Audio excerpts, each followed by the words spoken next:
আজকে হিট শুরু করার কথা তো।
বোর্ড দেখতে পাচ্ছো?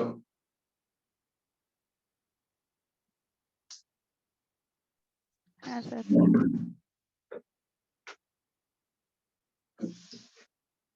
বোর্ড দেখতে পাচ্ছো? হ্যাঁ স্যার।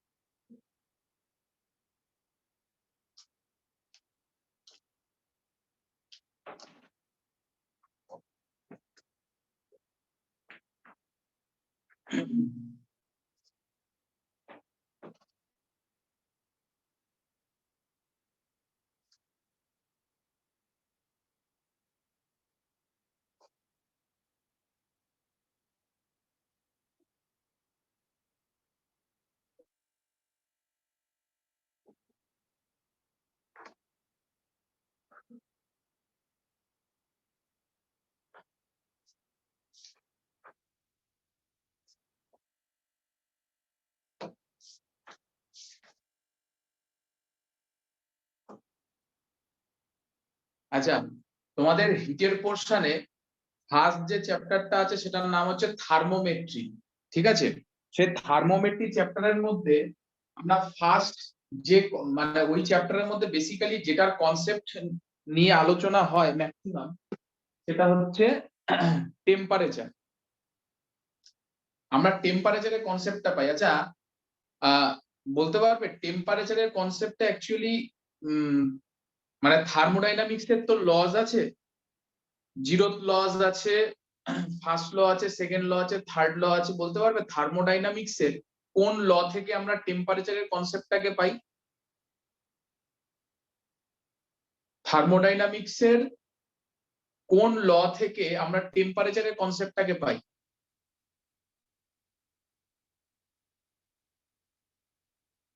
নার্গিস?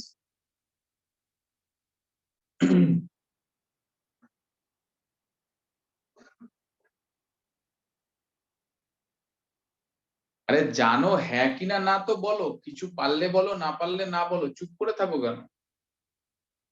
সিলেবাসটা তো এগোতে হবে। না স্যার।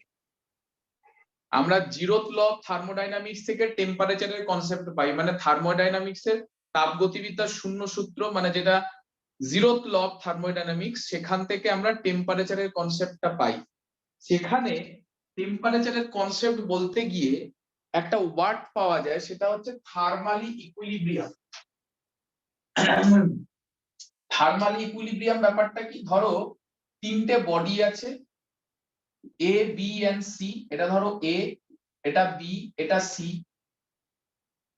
বলছে যে if if A and C and also B and C, if A and C are thermally equilibrium and also B and C are in thermal equilibrium, then the conclusion is A and B are thermally equilibrium to each other. তাহলে বলছে যে A R B এর মধ্যে যদি thermal equilibrium থাকে, thermal ইকুইলিব্রিয়ামে থাকে, B আর C যদি thermal ইকুইলিব্রিয়ামে থাকে, তাহলে you can conclude that A and B are also in thermally equilibrium. এবার প্রশ্ন হচ্ছে এই থার্মালি ইকুইলিব্রিয়াম ওয়ার্ডটার মিনিংটা কি? What is thermally equilibrium? ধরো আমরা সাপোজ ধরো A বডির টেম্পারেচার হচ্ছে 50 ডিগ্রি সেন্টিগ্রেড আর C বডির টেম্পারেচার হচ্ছে 25 degree centigrade. Now A and C are, is it thermal equilibrium? A and C are in thermal equilibrium. এটা হচ্ছে 50 তে আছে না 25 ডিগ্রিতে আছে, এখানে A আর C কি থার্মাল ইকুইলিব্রিয়ামে আছে? Yes or no? A আর C কি থার্মাল ইকুইলিব্রিয়ামে আছে?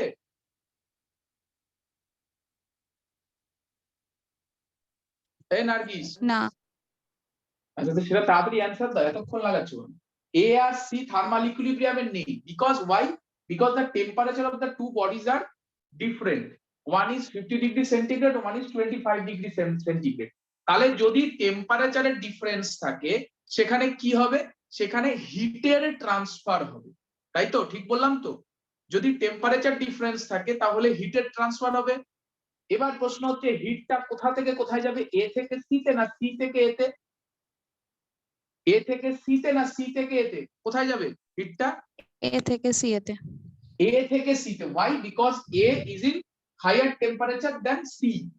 এবার ধরো আফটার সাম টাইম তুমি দেখতে পেলে যে এটা 30 ডিগ্রি সেন্টিগ্রেড হয়েছে আর C বডিটাও 30 ডিগ্রি সেন্টিগ্রেড হয়েছে। তাহলে কিছু সময় পর তুমি দেখলে A is in 30 degree temperature, 30 degree centigrade temperature, and C is in also 30 degree centigrade temperature.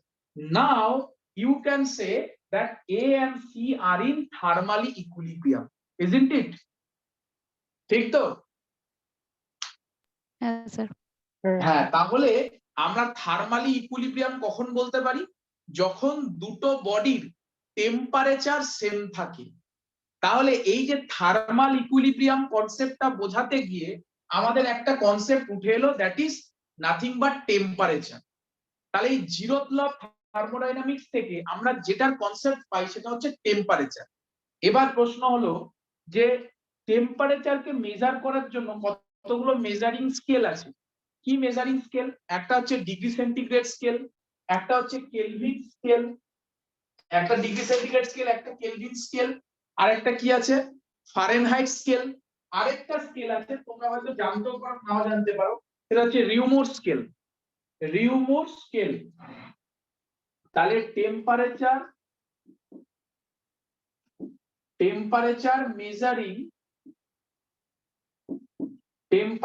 Measuring scales. কি কি স্কেল আছে? একটা হচ্ছে ডিগ্রি সেন্টিগ্রেড স্কেল, 2 নম্বর হচ্ছে কেলভিন স্কেল, 3 নম্বর হচ্ছে ফারেনহাইট স্কেল, 4 নম্বর হচ্ছে রিউমোর স্কেল। ঠিক আছে? তো এটাকে আমরা কে দিয়ে লিখি? এটাকে ফারেনহাইট কে এফ দিয়ে লিখি, রিউমোর কে আর দিয়ে লিখি, আর ডিগ্রি সেন্টিগ্রেড কে তো আমরা সি দিয়ে লিখি, সেটা তো জানো ডিগ্রি সেন্টিগ্রেড। তো এগুলো হচ্ছে টেম্পারেচার মেজারিং স্কেল। ঠিক আছে?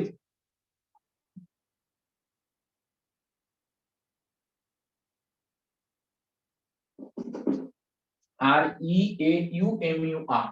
তাহলে টেম্পারেচার মেজারিং স্কেল কি কি? Degree centigrade scale, Kelvin scale, Fahrenheit scale আর রিউমোর স্কেল। ঠিক আছে? তাহলে এটা হচ্ছে সি কে, ফারেনহাইট মানে এফ, রিউমোর মানে আর। এবার আমাকে এই স্কেলগুলোর মধ্যে রিলেশনস জানতে হবে। What is the relation between this temperature measuring scale? আচ্ছা,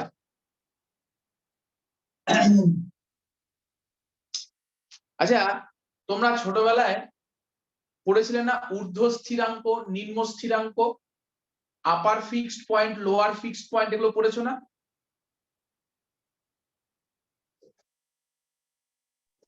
নার্গিস, আচ্ছা বলো তো হ্যাঁ। ডিগ্রি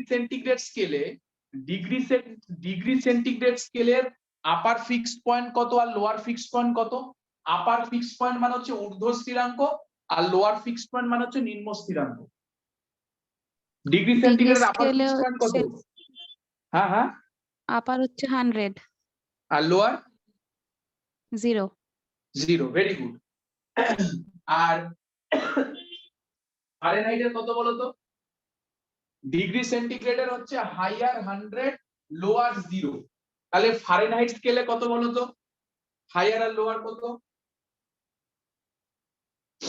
বলতে পারবে? ফারেনহাইট স্কেলে অর্ণব বলতে পারবে? ফারেনহাইট স্কেলে হাইয়ার হচ্ছে 212 আর লোয়ার হচ্ছে 32, তাই তো? ফারেনহাইট স্কেলে ঊর্ধ্ব স্থিরাঙ্ক হচ্ছে 212 আর নিম্ন স্থিরাঙ্ক হচ্ছে 32। আচ্ছা কেলভিন স্কেলে কত হয়? কেলভিন স্কেল মানে কি? আমরা ছোটবেলায় পড়েছি যে কোনো একটা টেম্পারেচারকে যদি আমি 273 দিয়ে যোগ করে দিই তাহলে সেটা ডিগ্রি সেন্টিগ্রেড থেকে কেলভিনে ট্রান্সফার হয়ে যায়, তাই তো? তাহলে হ্যাঁ। আমার ডিগ্রি সেন্টিগ্রেডের 100টাকে আমার কেলভিনে কি হবে? 373, দ্যাট মিন্স 373। তাহলে কেলভিন হ্যাঁ। স্কেলে আমার হাইয়ার ফিক্সড পয়েন্ট হচ্ছে 373 আর লোয়ার ফিক্সড পয়েন্ট কত হবে? লোয়ার ফিক্সড পয়েন্ট কত হবে? লোয়ার ফিক্সড পয়েন্ট যদি ডিগ্রি সেন্টিগ্রেড 0 হয় তাহলে +273 মানে লোয়ার ফিক্সড পয়েন্ট হবে 273। কি ঠিক বললাম তো?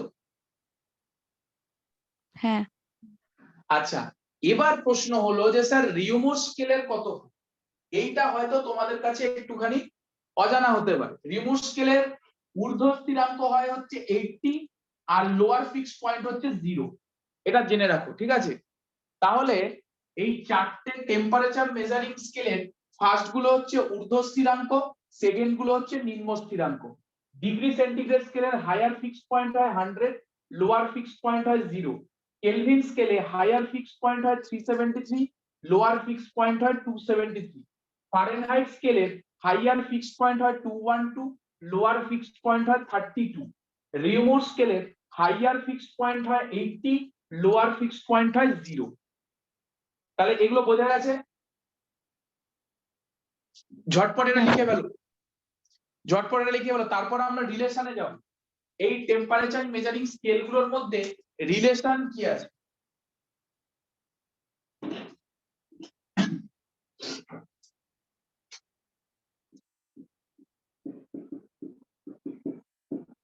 আচ্ছা এই ফর্মুলাটা দেখো তো, তোমরা ছোটবেলায় ক্লাস 9-এ যখন হিট পড়েছো তখন এই ফর্মুলাটা দিয়ে তোমরা অঙ্ক করতে না? C/5 = F - 32/9 অঙ্ক করেছো কিনা? এই ফর্মুলাটা দিয়ে হ্যাঁ। করেছো তো? হ্যাঁ। অর্ণব করেছো এটা দিয়ে? আচ্ছা এবার প্রশ্ন হলো এই যে ফর্মুলাটা, এই ফর্মুলাটা কি করে এলো দেখো, সেটাই আমি এখন দেখাচ্ছি। আচ্ছা তার মানে আমি ডিগ্রি সেন্টিগ্রেড আর ফারেনহাইট এই দুটো স্কেলের মধ্যে এখানে রিলেশন করেছি। কি করে বার করছি? আচ্ছা সি প্রথমে লিখছি, সি দেখো, সি মাইনাস কি করব? লোয়ার ফিক্সড পয়েন্ট মানে নিম্ন স্থিরাঙ্ক। তাহলে ডিগ্রি সেন্টিগ্রেড স্কেলের নিম্ন স্থিরাঙ্ক কত? 0 divided by upper fixed point minus lower fixed point. তাহলে আপার ফিক্সড পয়েন্ট কত? 100 মাইনাস লোয়ার ফিক্সড পয়েন্ট কত? 0, which is equal to Fahrenheit স্কেলে চলে যাও, তাহলে F মাইনাস সেম ফর্মুলা। তাহলে ফারেনহাইট স্কেলে F minus lower fixed point, Fahrenheit স্কেলে লোয়ার ফিক্সড পয়েন্ট কত? 32 divided by upper fixed point কত? 212 minus 32. That means you can write C divided by 100 equals to F minus 32 by 180, isn't it? কি বোঝা গেছে? তাহলে এবার যে হ্যাঁ স্যার। নিচের যে 100 আর 180 তুমি যদি এটাকে 20 দিয়ে ডিভাইড করে দাও, 20 দিয়ে কেটে দাও, তাহলে এটা হবে 5, এটা হবে 9। তাহলে দেখো তো সেই তোমাদের ছোটবেলার ফর্মুলাটা এলো, C/5 = F minus 32/9 এলো ফর্মুলাটা? হ্যাঁ স্যার। আচ্ছা, তাহলে এই রকম ভাবে এই চারটে টেম্পারেচার মেজারিং স্কেলের মধ্যে আমি কি করে রিলেশন বার করব? This is the procedure to find out the relation between this kind of temperature measuring scale. তাহলে আমি চারটে স্কেলে আমি জাস্ট এক লাইনে রিলেশনটা লিখছি।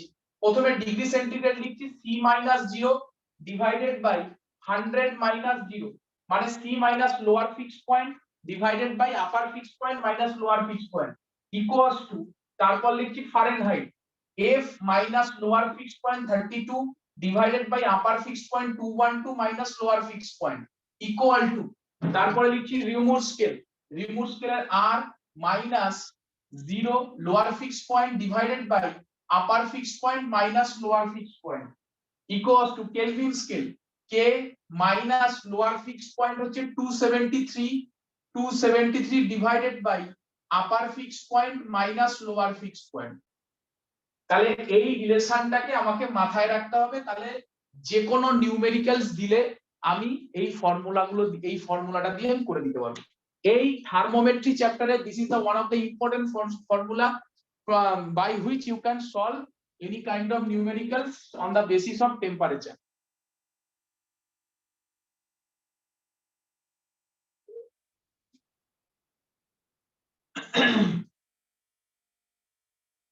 আচ্ছা, এটা লেখা হলে আমাকে বলবে। আচ্ছা, লেখা হয়ে গেছে।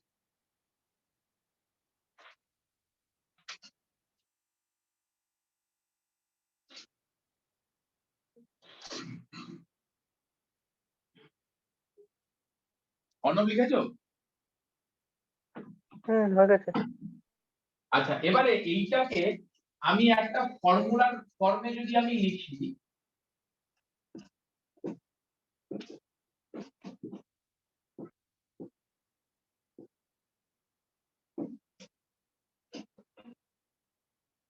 আমি যদি এটাকে একটা ফর্মুলার ফর্মে লিখি তাহলে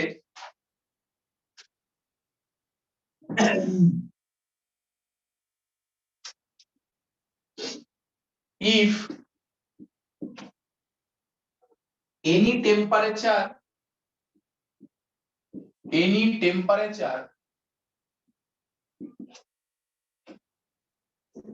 on one scale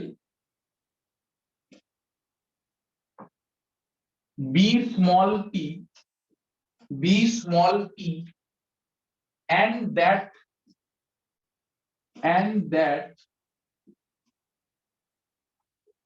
on some other scale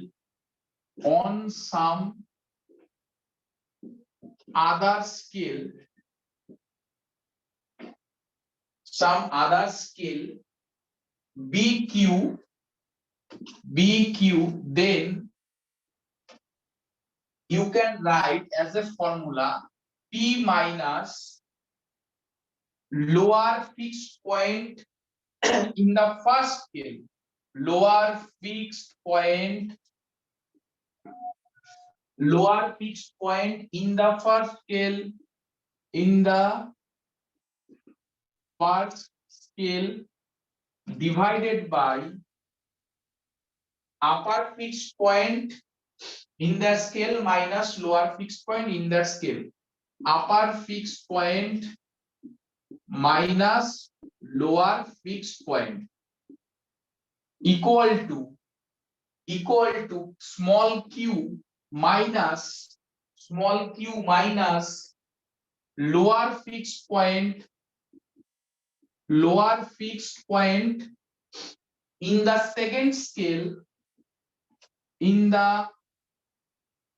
second scale, divided by upper fixed point on that scale minus lower fixed point on that scale. This is the formula by which you can solve any kind of numerical on the temperature scale related problems.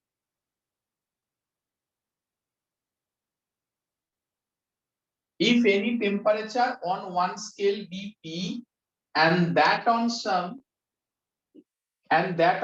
other scale be small q, then P minus lower fixed point in the first scale divided by upper fixed point minus lower fixed point equal to small q minus lower fixed point in the second scale divided by upper fixed point minus lower fixed point.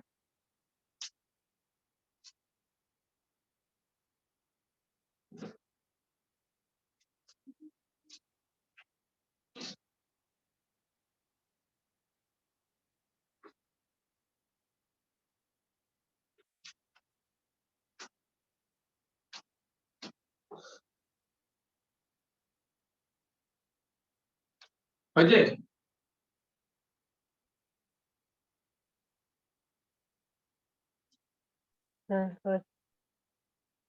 Nargis লেখা হয়েছে? হ্যাঁ। আচ্ছা, তারপরে heading করো expansion of solids.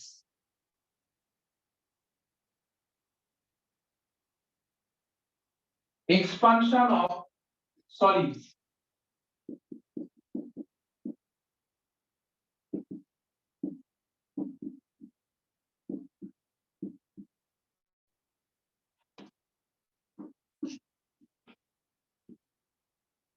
Expansion of solids. Expansion of solid ব্যাপারটা কি? Expansion হওয়া মানে কি? এক্সপ্যান্ড হওয়া মানে কি? মানে ধরো কোনো একটা এল লেন্থের একটা রড আছে, which is obviously এটা solid rod. If you heat that rod will expand or extend some of its length. মানে তুমি যদি কোনো একটা লোহার রড আছে সেটাকে তুমি হিট করলে সেটা কি হবে? That rod wants to expand its length or it will deform. It will deform in its shape or size. এবার এখানে এক্সপানশন অফ সলিডে আমাদের মেইনলি কি জানতে হবে সেটা হচ্ছে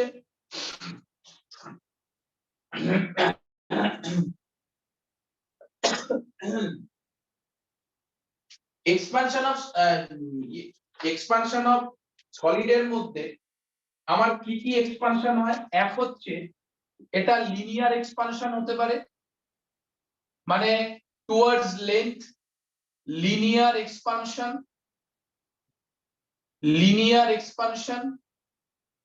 নাম্বার 2 সারফেস এক্সপানশন।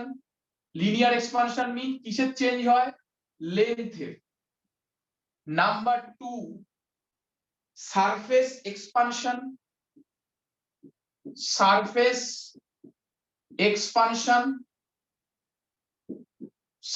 এক্সপানশন এটার কি চেঞ্জ হয়? Change in surface area. Number 3 কি লিখবো? Volume or cubical expansion. Volume or cubical expansion. Volume or cubical expansion. Volume or cubical expansion. তাহলে এক্সপানশন অফ সলিডের ক্ষেত্রে আমরা কটা টাইপসের এক্সপানশন দেখতে পাই? একটা হচ্ছে linear expansion, that means it can change it's length after the application of amount of heat. Surface expansion, it can expand its the surface of that geometrical solids. Then volume or cubical expansion. তো কোনো একটা solid বডিতে আমি যদি heat দিই তাহলে this kinds of expansion are favourable in case of any kind of solid. এবার first যেটা আমরা পড়বো সেটা হচ্ছে লিনিয়ার এক্সপানশন। ফার্স্ট যে জিনিসটা পড়বো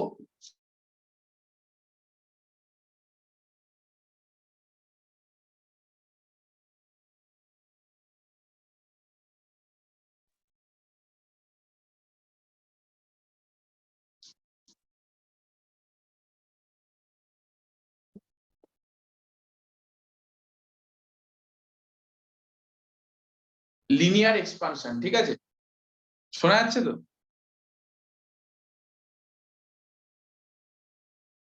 শোনা যাচ্ছে তো নার্গিস? হ্যাঁ স্যার, হ্যাঁ হ্যাঁ।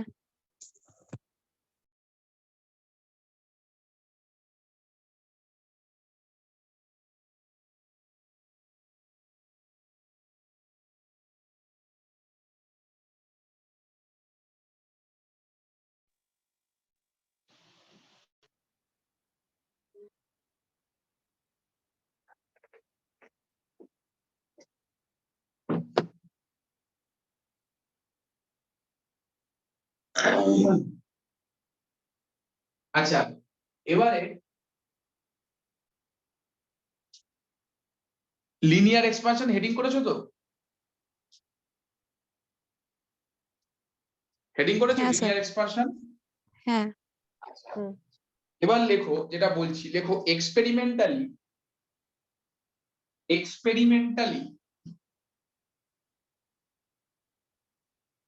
experimentally it is observed experimentally it is observed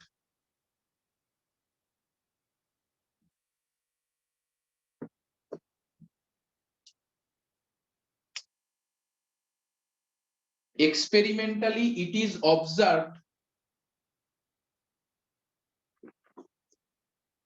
that the linear expansion of a metal rod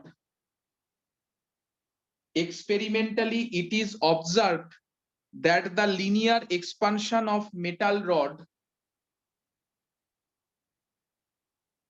experimentally it is observed that the linear expansion of a metal rod on heating is directly proportional to experimentally it is observed that the linear expansion of a metal rod on heating is directly proportional to the initial length of the rod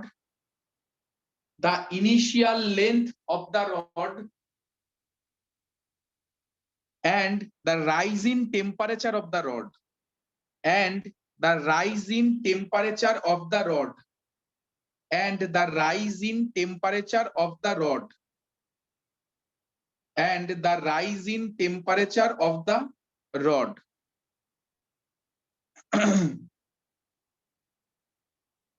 তাহলে কি বললাম? Experimentally it is observed that the linear expansion of a metal rod on heating is directly proportional to the initial length of the rod and the rise in temperature of the rod. লিখেছো এটা? লিখেছো? হ্যাঁ sir. আচ্ছা, তারপরে লেখো, প্যারা করে লেখো, let L1 be the length of a rod at temperature T1. Let L1 মানে small L1 be the length of a rod at temperature T1. Let L1 be the length of a rod at temperature T1 and the length becomes L2 at temperature T2 and the length becomes L2 the temperature at temperature T2 where T2 greater than T1 where T2 is greater than T1. হয়েছে এটা? হয়েছে? এত অবধি লিখেছো? Sir লাস্টের লাইনটা আরেকবার বলুন। হ্যাঁ, প্রথম থেকে একবার বলছি, let L1 be the length of a rod at temperature T1 and the length becomes L2 at temperature T2 where T2 is greater than T1 where T2 is greater than T1 where লেখা T2 হয়েছে sir. হয়েছে? আচ্ছা, এবারে হ্যাঁ। তাহলে তুমি দেখো, তাহলে যদি ইনিশিয়াল লেন্থ L1 হয় আর final after heating the length will be L2, then the increasing length কত? The increased in length, the increase in length কত L2 minus L1, হ্যাঁ তাই তো? হ্যাঁ sir. the increase in length কত L2 minus L1, R increase in temperature কত? increase in temperature, increase in temperature কত? T2 minus T1, তাই তো? এবার ওই যে তোমাকে যে প্রথমে ফার্স্ট যে লাইনটা লিখেছিলাম ওটা পড়ো। ওখানে কি বলেছিলাম? বলেছিলাম experimentally it is observed that the linear expansion of a metal rod on heating is directly proportional to the initial length of the rod. That means you can write the increase in length, that is L2 minus L1, which is proportional to the L1, isn't it? And the second point was the rising linear expansion of a metal rod on heating is directly proportional to the initial length of the rod and the rising temperature of the rod. That means also you can write L2 minus L1 proportional to the T2 minus T1. কি ঠিক লিখলাম তো? L2 minus L1 which is proportional to the L1, and also L2 minus L1 is proportional to the T2 minus T1. কি ঠিক আছে? আচ্ছা এবার এই দুটোকে যদি আমি মিক্সিং আপ করি বা সেই আমরা ভেদ পড়েছিলাম ক্লাস 10 এ ভেরিয়েশনস, সেখান থেকে আমি কি লিখতে পারি? L2 minus L1 is proportional to the L1 into T2 minus T1, L1 into T2 minus T1. এবার এই ভ্যারিসাস সাইনটাকে তুললে একটা কনস্ট্যান্ট আসবে L2 minus L1 which is equal to একটা কনস্ট্যান্ট, মানে সেটাকে লিখলাম alpha into L1 into T2 minus T1 হয়েছে? তাহলে আলফাটাকে কি বলছি আমরা? আলফাটাকে বলছি coefficient of linear expansion, coefficient of linear expansion, coefficient of linear expansion, coefficient of linear expansion, which is called alpha. Alpha equals to coefficient of linear expansion. বুঝছে?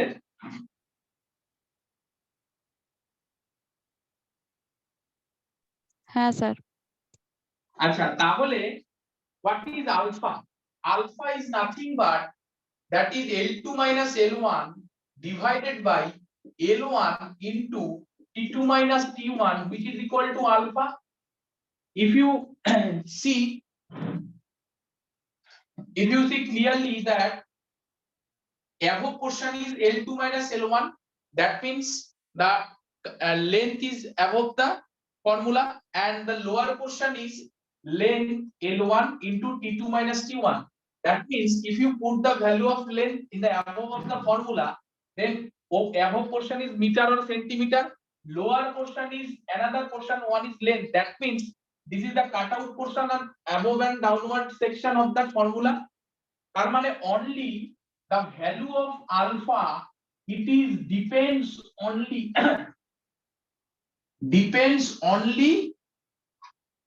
temperature difference, only the temperature difference, তাই তো? কারণ ওপরেও change in length আছে, নিচে length আছে, that means লেন্থের unit যদি কেটে দিই তাহলে only alpha equal to 1 by temperature পড়ে থাকে। তাহলে alpha depend is only temperature, that is why the unit of alpha is 1 by degree centigrade or degree centigrade inverse. কি ঠিক বললাম কিনা? হ্যাঁ স্যার। কি ঠিক বলেছি?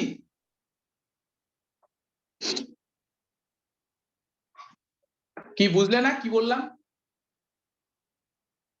হ্যাঁ স্যার।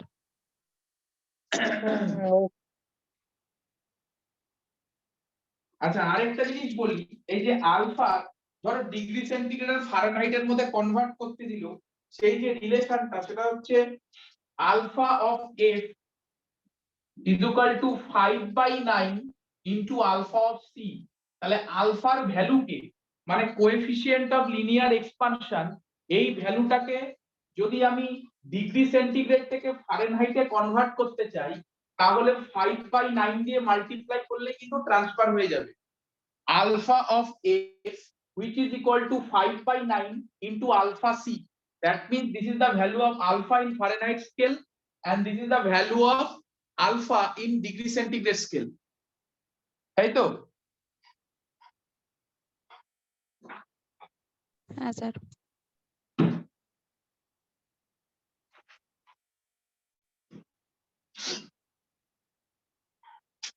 আচ্ছা এবার প্রশ্ন হলো যে স্যার এই সারফেস এক্সপানশন আর ভলিউম এক্সপানশন আপনি কি দেখাবেন না?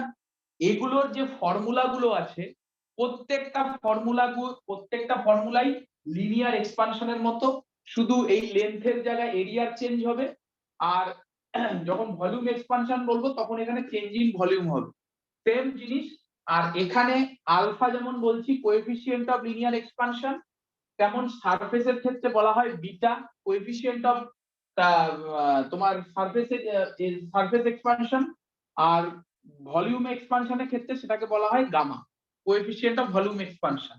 আর আলফা বিটা আর গামার মধ্যে একটা রিলেশন হয়, সেটা হচ্ছে alpha equals to beta by 2 is equal to gamma by 3। alpha is equal to beta by 2 is equal to gamma by 3. That means if you ratio the three things alpha is to beta is to gamma, then you will get the value of alpha is to beta is to gamma 1 is to 2 is to 3.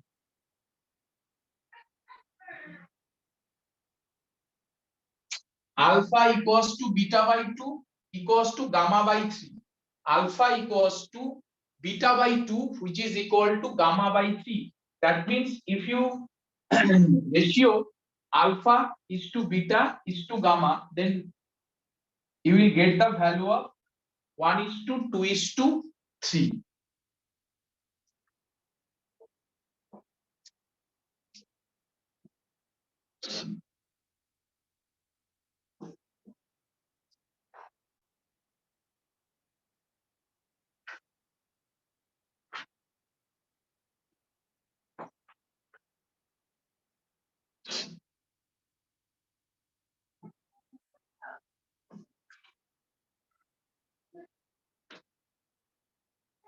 আচ্ছা এটা লেখা হলে আমাকে বলবে।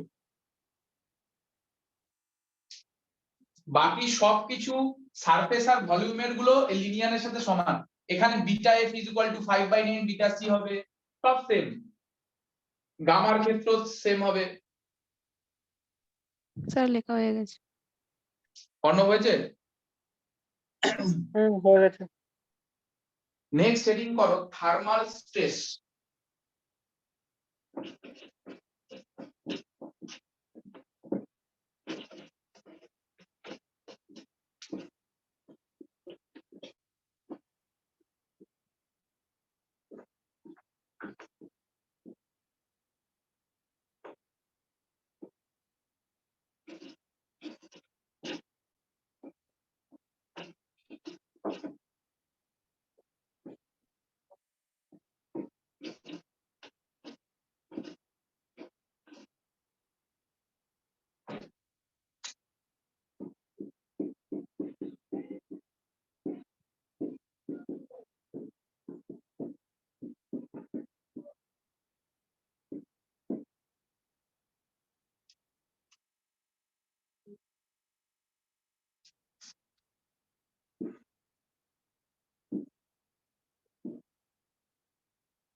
আচ্ছা, এইখানে তোমরা দেখতে পাচ্ছ একটা লোহার রডকে আমি দুটো ফিক্সড পয়েন্টের মধ্যে আটকে রেখেছি। একটা হেডিং করবে থার্মাল স্ট্রেস, ঠিক আছে? আচ্ছা, প্রথমে আমি তোমাকে একটা জিনিস জিজ্ঞাসা করি, ইলাস্টিসিটি তোমরা পড়েছো? পড়েছো তো ইলাস্টিসিটি? ইলাস্টিসিটির মধ্যে তোমরা অবশ্যই পড়েছো হোয়াট ইজ স্ট্রেস। স্ট্রেসটা একটু আমাকে বলতে পারবে, হোয়াট ইজ স্ট্রেস? স্ট্রেস আমরা কাকে বলি?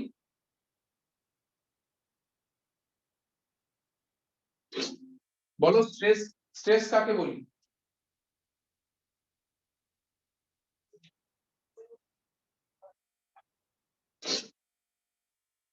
স্ট্রেস কাকে বলি বলো?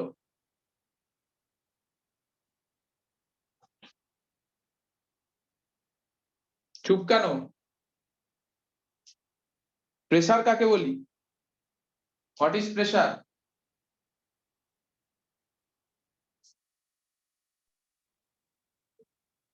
একটা এরিয়ার উপরে যে পরিমাণ চাপ হচ্ছে, হ্যাঁ, ইউনিট এরিয়ার উপরে যে পরিমাণ বল প্রয়োগ করা হচ্ছে।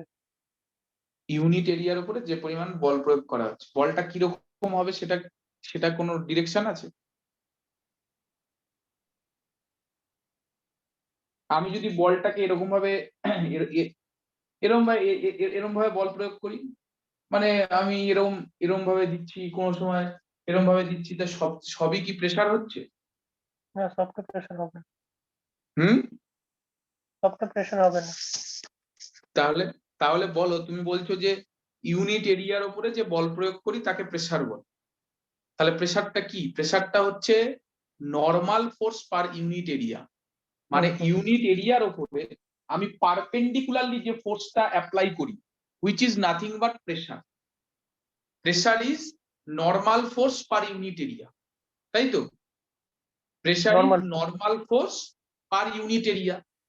এবার স্ট্রেস কি? তুমি বললে যে আমি ইউনিট এরিয়ার উপরে যে ফোর্স অ্যাপ্লাই করি, which is nothing but pressure. তাহলে তুমি স্ট্রেস কে কি বলবে? স্ট্রেসের ফর্মুলা তো সেম, F/A। স্ট্রেসের ক্ষেত্রে ওটা এখানে হয় না, হচ্ছে নরমাল ডিফারেন্স ফোর্সটা হয় বিটুইন না। Stress and pressure. এই জন্য জিজ্ঞাসা করি হোয়াট ইজ প্রেসার। হ্যাঁ হ্যাঁ। ওখানে স্ট্রেসের ক্ষেত্রে নরমাল ফোর্সটা হয় না, শুধু ফোর্স হয়। না, প্রেসারের ক্ষেত্রে normal force per unit area, আর স্ট্রেসের ক্ষেত্রে, স্ট্রেসের এখন গল্প বলতে গেলে আধা ঘন্টা লেগে যাবে। স্ট্রেসের ক্ষেত্রে যে ফোর্সটা হয়, অ্যাকচুয়ালি স্ট্রেস ব্যাপারটা আউটার কোনো ব্যাপার নয়। প্রেসারটা যেমন কি, এই যে ফোর্সটা অ্যাপ্লাই করছি, this force is external force, externally normal force which is applied on the unit area is called nothing but pressure. But what is stress? Stress is a internal matter of a body. That means if you define stress, the definition of stress is internal resisting force per unit area is nothing but stress. Internal resisting force per unit area. একটা বডিকে, ধরো কোনো একটা বডিকে তুমি দুদিক থেকে টানছো,